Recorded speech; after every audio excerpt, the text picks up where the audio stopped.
Hey, how's it going, guys? So we're back with another Star Citizen video. If you're new to the channel, welcome. Now we're gonna be checking out another Morphologis video, and so far I've always been enjoying his videos and seeing his reviews of the ships and everything. So this one is called "An Architect Reviews the Aegis Hammerhead Star Citizen." I did watch the Redeemer gunship video, and the Hammerhead was mentioned once in that video, so that's why I decided to do the Hammerhead right after this one. So I'm really excited to see what it's all about and what the ship capabilities are, or what the flaws that Morphologis points out. So without anything else, let's just jump into the video.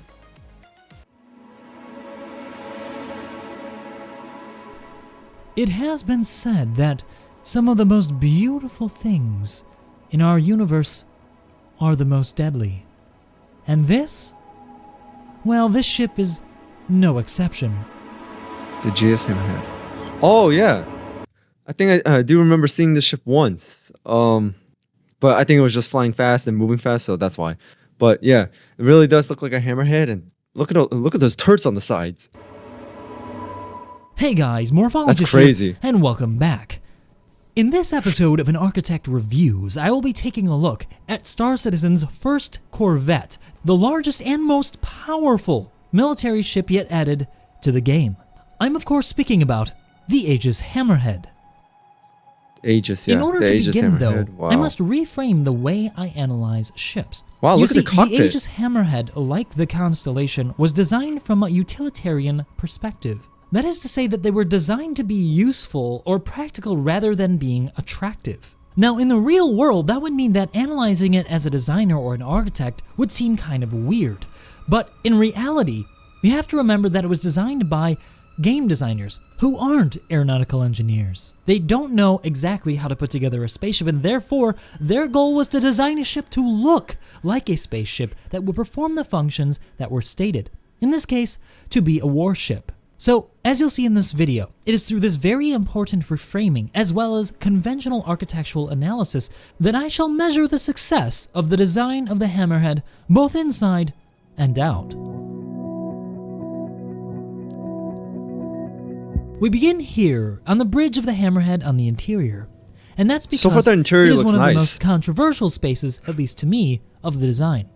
Instead of mounting the bridge at the top, or at the front, like conventional science fiction designs, it's been mounted on the bottom. This makes for a very dramatic effect, but unfortunately, as you could tell, severely limits vertical visibility. Personally, I subscribe to the philosophy of form following function, but there are exceptions, and I think that this bridge certainly is one of them. And there are two things that come to mind that have led me to this conclusion. One is that the space, as I've said, is very dramatic, and that is important for the design of the ship, to leave an impression on you.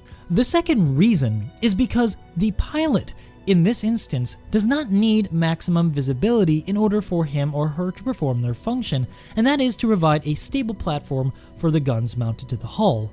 The description of the Hammerhead, after all, does read gunship, and it's for those reasons I find this space very successful. But there's more to this space than just the form of it. There's also the very important details which are made to convince us that this is indeed a bridge or a cockpit. Heads-up displays. There's definitely inspiration of aircraft here with all these switches and toggles and screens on the roof. But what's more interesting to me in this space is the design language that they've begun to employ here to convey to us that this is indeed a military ship. Note the exposed electronics, the warning labels, the color palette, the grays, the oranges, the olive drab, even the intentionally cooler lighting that casts hard shadows. All of these are meant to compound to convey to us the message that this is a serious space meant for people who know what they're doing. But now we continue our tour, moving aft to the lift that will bring us up to the main deck.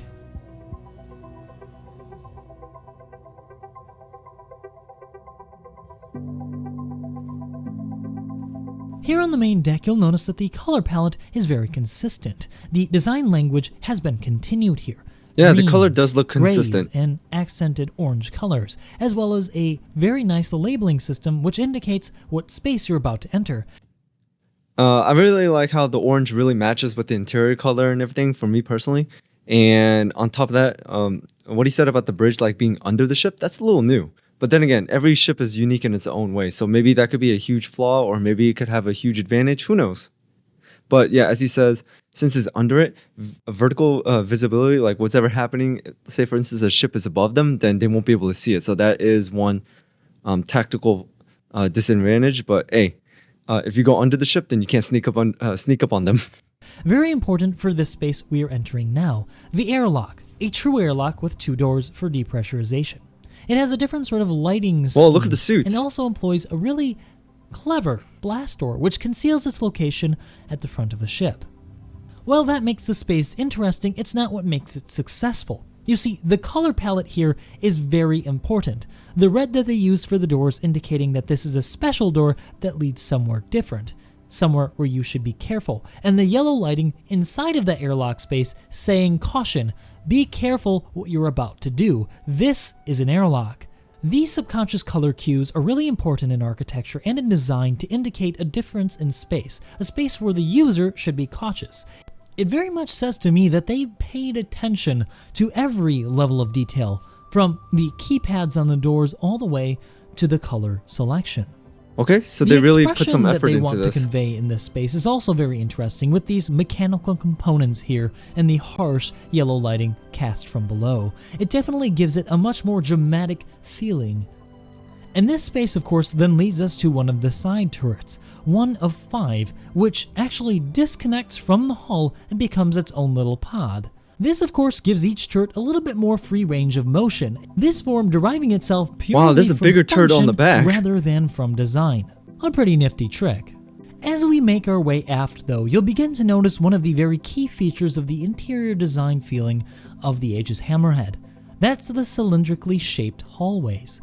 This seems to be one of the things that Aegis, well, CIG, is going to use to show that this is an Aegis interior, something that is also borrowed from the Idris. Also worth noting here is again the immaculate attention to detail, the blast doors that will section off areas that have been damaged, the padded walls that will protect crewmates during evasive maneuvers that may throw them back and forth without proper inertial dampening. And of course, again, the attention to detail with signage, never ignoring the fact that crew members in disorientation during, say, a battle may need to look to signage to direct them to their next station, or to where they may be needed most. Something I think we all can agree that the Starfarer desperately needs. A well-designed floor plan is sure to make any captain happy, as he or she shall know like 5 escape that their pods? crew members will be able to navigate without issue. What makes captains even happier about the Hammerhead, though, is that there is a whole section devoted to them. I'm of course speaking Captain's of the headquarters. captain's quarters. I mean, why is that why I Stepping say through this headquarters? bulkhead Captain's door quarters. reminiscent of old battleships, we are greeted with one of the best designed small spaces on the ship. Oh, now it's coming back. This ship was used in one of Bed Banana's videos, but I forgot which one it was. I think it may have been the Prison Break, I believe. Because I remember them, because now the interior of the captain's quarters really does look familiar. Because I remember them leaving like a gift on the captain's desk, and then after that, they like hijacked the ship and all that. So that's why. So that's where this ship came from. Because I was like, I do remember seeing this once, but I just can't nail which video it was. It's because it really recognizes the needs of the user, the captain in this case, a place to put knickknacks, and personalize the space. The lighting, the desk's position, how it's slightly raised above the other part of the room, you can just see the captain addressing their first officer. What really makes this space exceptional, though, is that the designers understood the difference between public and private space. This private rear area is different not just because there's a door separating it from the other part of the captain's quarters, but it's also different by the way it's sized and the way it's lit.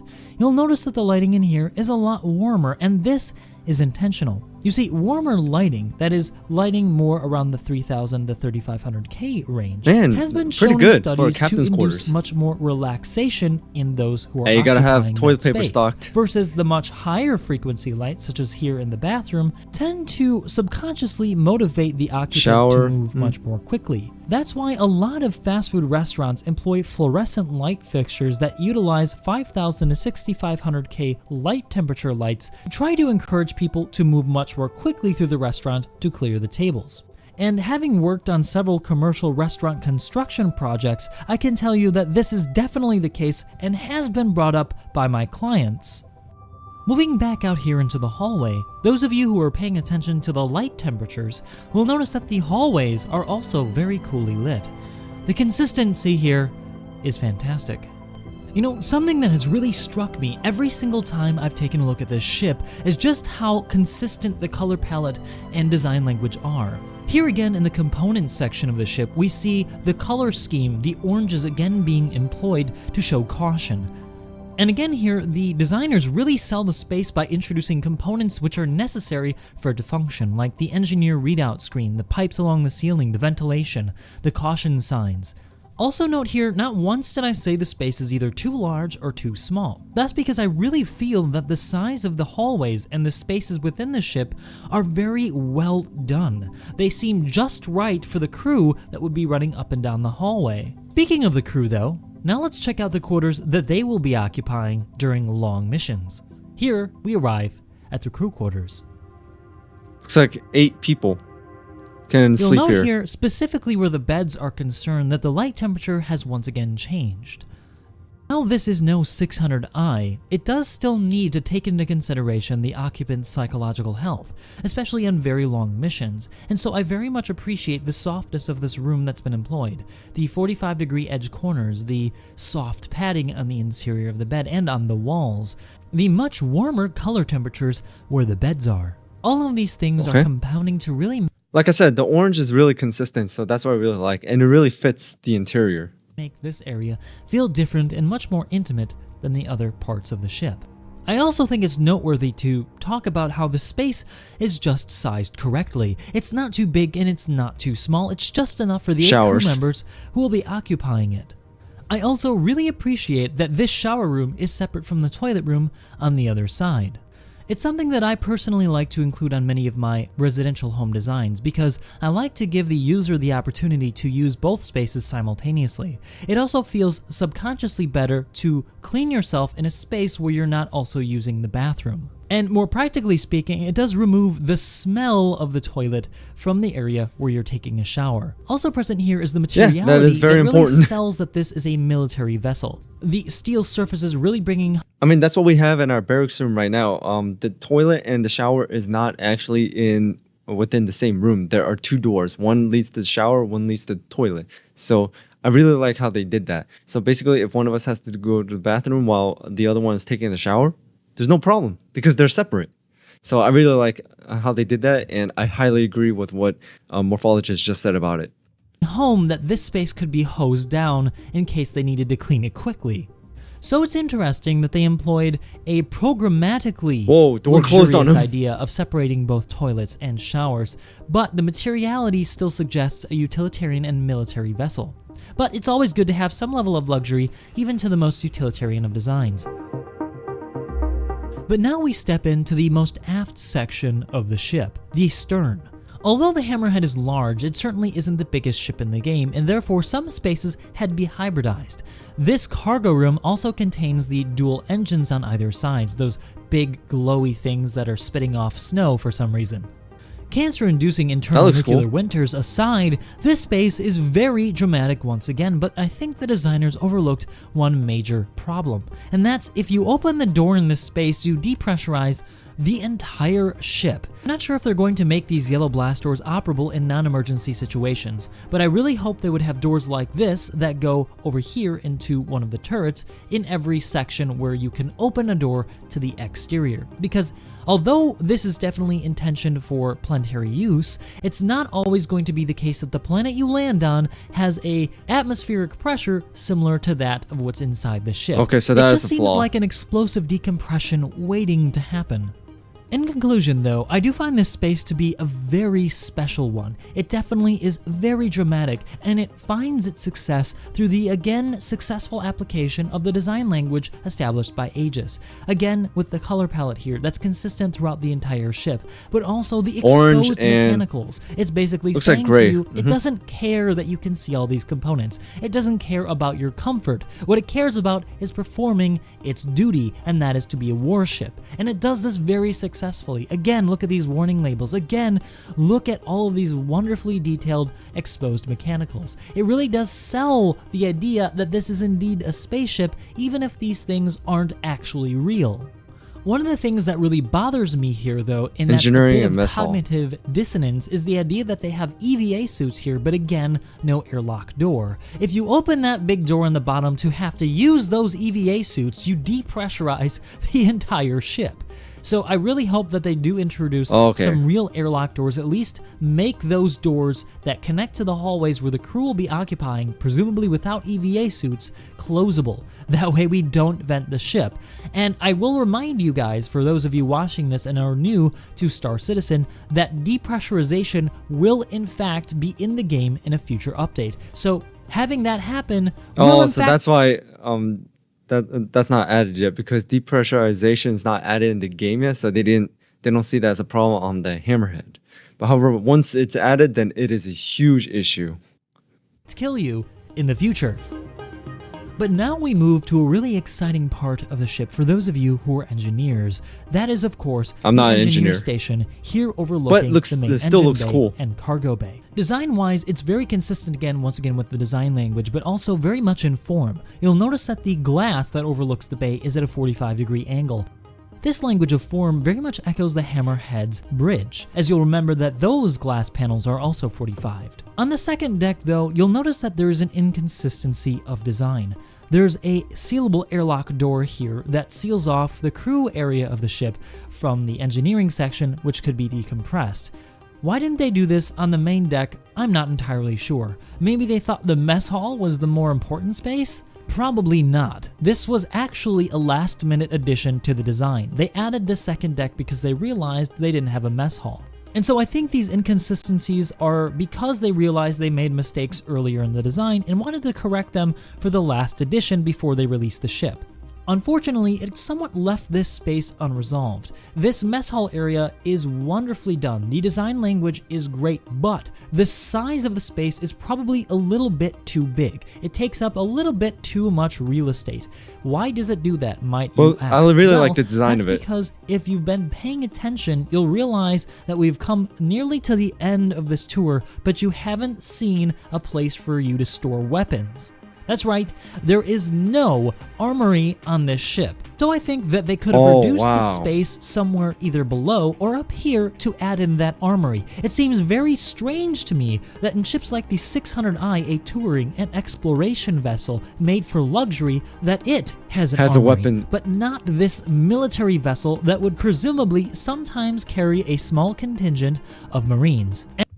Yeah, that actually makes sense, because I remember the very first video that I watched on Morphologis was the 890 jump super yacht, and that had a weapons rack. And that thing was just a yacht. It had no military capabilities. There's no turrets on it and anything like that. So yeah, that's really interesting. And the fact that the Hammerhead is meant for combat capabilities but has no weapons rack, that is a serious flaw. And that is something that needs to be changed or updated. And you might make the valid argument that there is no evidence here that this ship would carry Marines, but then I would remind you that there is an airlock at the front of the ship. And there is absolutely no indication from anything that that airlock is meant to dock with anything. That is to say that the purpose of that airlock is for allowing people to EVA out to either retake or to board an enemy vessel. This, then, is the biggest inconsistency of design for the ship. It's a small one, but it is a big one at the same time, especially considering that some armory functionality has been added into Star Citizen recently. Yes, you can in fact place weapons inside of your ship for other people to use. So I really hope this inconsistency is resolved. One last critique I'd like to add in here is the fact that they have very few windows on board. Now, I understand this is a military vessel, but let's also remember that this is a space game, and being reminded that you're in space, flying through space while occupying the spaceship is a great way to remind us where we are, to give us a sense of place, and really sell the immersion in this world like this ship already does so well. One note to make, though, is that glass in this game is not made of glass. It's actually made of a sort of carbon nanotube fiber, and therefore is as strong, according to lore, as steel. So having lore is really not that much of a structural issue. In the end, though, I have some closing thoughts. I think that the design language of Aegis really has shown clear here. I very much enjoy the way it looks, the way it feels, the way it really sells what it is trying to convey. That yeah, it is I think a the interior military and everything vessel looks really cool designed as to well. perform a task. I also find the floor plan and arrangement of program to be very successful. The crew quarters are very closely located in the center of the ship, so they have quick access to any of the battle stations in the event of a sudden conflict. Clear signage on the floors, walls, and ceilings are also Ship a design very looks so welcome cool. and needed addition to allow those who are crew to navigate the space during very stressful battle conditions, where it's possible for smoke, fire, and explosions to temporarily disorient the user. Color temperature in the different program also responds very well to the specific program's use. 9000K in workspaces and low 3000 to 3500K in rest spaces. Very well thought out by the designers. I also love that they chose the name Hammerhead to define and inform the design. It definitely made the ship's exterior hull design very aggressive looking, and I very much enjoy the result. And it's a really cool ship name. That will rightly instill fear in any so unfortunate soul to see its silhouette pass across their bow. So what do you guys think? Let me know down in the comments section below. What ship would you like to see appear on the next episode of An Architect Reviews? If you're interested in Star Citizen and haven't gotten the game yet, make sure you use my reference code, which will give you 5,000 UEC, which you can use to buy either a ship or weapons in the 3.3.5 update. If you want to meet me and get involved in my community, also be sure to check out the Armcode Discord below. It's a big community I share with 2 other YouTubers where we play lots of games together and get you guys directly into videos we make. If you like my video, if you like me, and if you'd like to see more, also don't forget to hit that like and subscribe button, and I hope to see you guys next time.